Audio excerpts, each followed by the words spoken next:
आपने social media पर सुना होगा, India became the fourth largest economy in the world. और हाँ, वो शायद सच भी है, पर फिर भारत की सड़कें, स्कूल्स, हॉस्पिटल्स पर उस बढ़ी हुई इकोनॉमी का इफेक्ट क्यों नहीं दिखता है? क्या गवर्नमेंट के लिए हुए सारे एफर्ट्स को कोई अनजान मैजिशियन अपनी जादू की छड़ी से वैनिश कर देता है? कुछ पैरामीटर्स पे बात करके हम लोग ये समझ जाएंगे कि जिस विश्व गुरु की हम लोग बात कर रहे हैं उसमें विश्व गुरु बनने की काबिलियत है भी या नहीं। ये वीडियो किसी की भावनाओं को आहत करने के उद्देश्य से नहीं बनाई गई है। इस वीडियो का उद्देश्य हमारे देश में क्या चल रहा है उसके बारे में आपको जागरूक करना है। 2014 में बीजेपी गवर्नमेंट ने एक हिस्टोरिकल जीत पाई।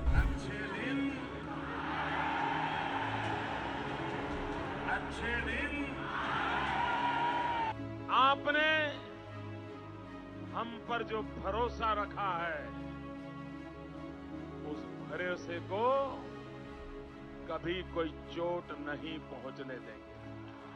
और पावर में आते ही डबल इंजन की सरकार ने जनता से कई वादे किए। एक नए भारत का निर्माण करेंगे, एक सेल्फ डिपेंडेंट इंडिया बनाएंगे, एक डिजिटल इंडिया बनाएंगे और अनएम्प्लॉयमेंट खत्म कर देंगे। पर क्या ऑन ग्राउंड ये प्रोमिसेस पूरे हो पा रहे हैं और इनका पूरे ना होने का कारण क्या है, आज की वीडियो में हम लोग समझेंगे। नो डाउट, बीजेपी गवर्नमेंट के आने से इंडियन इकोनॉमी में एक सिग्निफिकेंट ग्रोथ हुई है। इन 2014 इंडियन इकोनॉमी वर्ल्ड में 10th लार्जेस्ट इकोनॉमी थी, जो कि आज 4th लार्जेस्ट इकोनॉमी बन चुकी है। 2014 में इंडियन इकोनॉमी $2.04 ट्रिलियन की थी, जो कि अब अप्रोक्सीमेटली $4.51 ट्रिलियन की हो चुकी है। अगर हम ऑन ग्राउंड ऑब्जर्व करें तो मेजर इंडियन पॉपुलेशन को बेसिक फैसिलिटीज तक के लिए सफर करना पड़ रहा है और गवर्नमेंट से ये बेसिक फैसिलिटीज तक प्रोवाइड नहीं हो पा रही हैं। यहाँ पर देखा जाए तो हमारा देश दो ग्रुप्स में डिवाइड हो गया है। एक तरफ वो पार्ट है जो बड़े बड़े स्टार्टअप्स इनिशिएट कर रहा है, बड़ी बड़ी इन्वेस्टमेंट्स कर रहा है, और दूसरी तरफ वो हिस्सा है जहाँ ड्रिंकेबल वाटर, पब्लिक ट्रांसपोर्ट, अच्छी मेडिकल फैसिलिटीज के लिए भी सफर करना पड़ रहा है। पर ऐसा क्यों हमें इतनी बेसिक फैसिलिटीज के लिए भी सफर करना पड़ रहा है?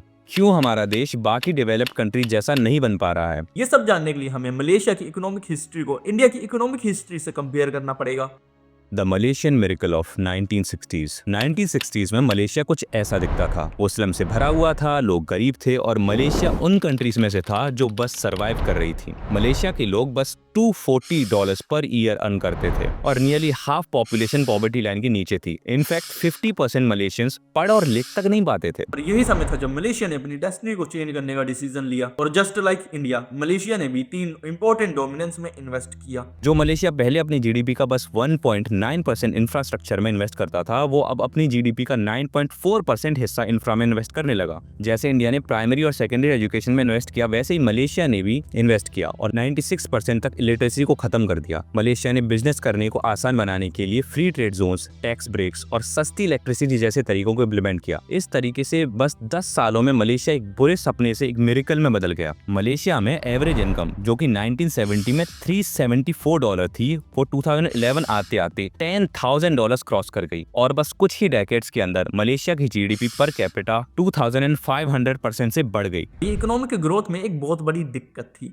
ये मलेशियन मिरेकल किसी टेक्नोलॉजी, इनोवेशन या फिर $1 बिलियन ब्रांड से नहीं आया था। ये आया था उनकी चीप लेबर से।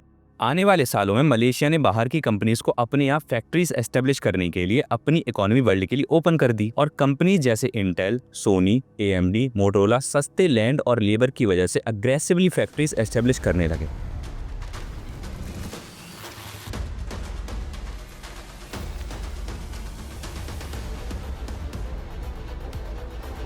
गवर्नमेंट ने फैक्ट्री एस्टेब्लिश करना इजी कर दिया था। Assembly lines day and night शुरू रहती थी, एक्सपोर्ट्स बूम हो गए और जॉब्स की बाढ़ आ गई थी। और कंपनीज को चाहिए भी क्या था? चीप लेबर, चीप लैंड और उनके फेवर में लॉस। कुछ समय के लिए इट वर्क ब्यूटीफुली। पर जब आप इनोवेशन की जगह बस चीप लेबर का इस्तेमाल करने लगेंगे और अपनी कंट्री को लेबर बेस्ड मार्केट बना के रखेंगे, तो उस मार्केट को खत्म करने के लिए बस तुमसे भी चीपर लेबर वाली कंट्री चाहिए। और मलेशिया के साथ भी कुछ ऐसा ही हुआ। जैसे जैसे मलेशिया डेवलप्ड हुआ तो नेचुरली लोगों की वेजेस भी बढ़ गई। यहाँ पर आप लोग सोचोगे ये तो अच्छा है ना, पर नहीं।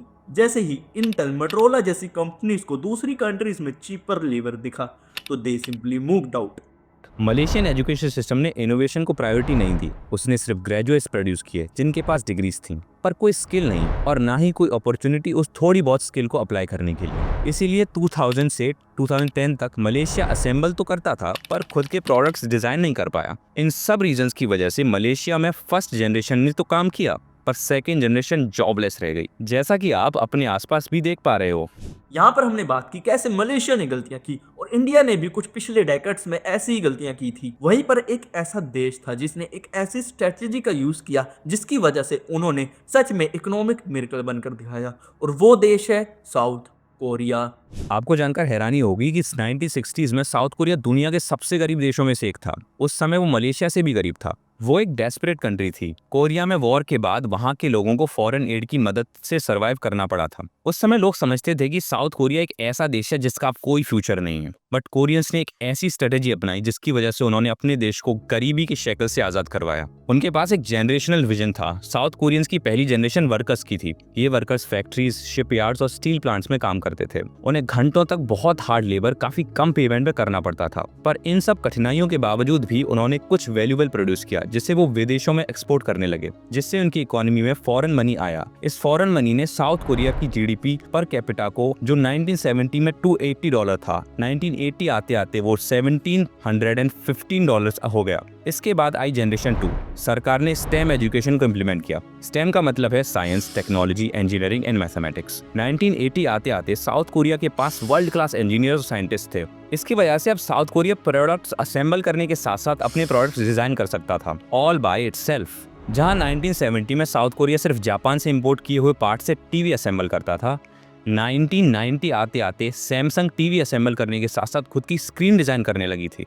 और इसके बाद बारी आती है थर्ड जनरेशन की, जो है इनोवेटर्स की। अब साउथ कोरिया में सिर्फ असेंबली एग्जिस्टिंग टेक्नोलॉजी को बनाया नहीं जा रहा है, वो सेल्फ ड्राइविंग कार जैसी टेक्नोलॉजी बना रहे हैं। वो खुद की $multi-million कंपनीज बना चुके हैं। कोरिया में 30 की एज से कम के एंटरप्रेन्योर्स में एक बड़ी ग्रोथ हुई है। इन दोनों कंट्रीज से हम ये सीखे कि कैसे दो कंट्रीज अपने स्ट्रेटजी और इम्प्लीमेंटेशन से कैसे अलग परफॉर्म कर सकती हैं। एक और मलेशिया, जिसने अपनी इकोनॉमिक ग्रोथ का अच्छे से इस्तेमाल नहीं किया और इनोवेशन को एनकरेज ना करके उसने अपने पैरों पर कुल्हाड़ी मार ली। दूसरी ओर कोरिया ने एक फुल प्रूफ स्ट्रेटेजी बनाई और अपने देश को इनोवेशन के दम पर आगे निकाला और सैमसंग एक ग्लोबल ब्रांड बना। इन दो देशों की कहानियों से हमें पता चलता है कि एक डेवलप कंट्री को सिर्फ सस्ती चीजें बनाने वाली कंपनीज नहीं चाहिए होती, बल्कि ऐसी स्ट्रॉन्ग इनोवेशन ड्रिवन ब्रांड्स चाहिए होती हैं जो नए आइडियाज क्रिएट करें और दुनिया का स्टैंडर्ड सेट करें। जैसे यूएस के पास Apple, Microsoft, Boeing, Tesla, Europe के पास ASML, सीमेंस, जापान के पास सोनी, टोयोटा और साउथ कोरिया के पास सैमसंग, LG, Hyundai जैसे ब्रांड्स हैं। ये कंपनी सिर्फ प्रोडक्ट नहीं बनाती, बल्कि टेक्नोलॉजी, रिसर्च और पेटेंट्स क्रिएट करती हैं। इंडिया में अभी ज्यादा फोकस सर्विसेज, आउटसोर्सिंग और लो कॉस्ट मैन्युफैक्चरिंग पर रहा है। इसलिए हमारे पास ASML जैसे सेमीकंडक्टर मशीन कंपनी, सैमसंग जैसे डीप टेक इलेक्ट्रॉनिक जायंट या बोइंग जैसी एडवांस्ड एरोस्पेस ब्रांड बहुत कम है। जब तक एक कंट्री के पास ऐसे ओरिजिनल, हाईटेक और ग्लोबली ट्रस्टेड ब्रांड्स नहीं होते, तब तक वो सिर्फ एक बड़ा मार्केट होता है, लीडर नहीं।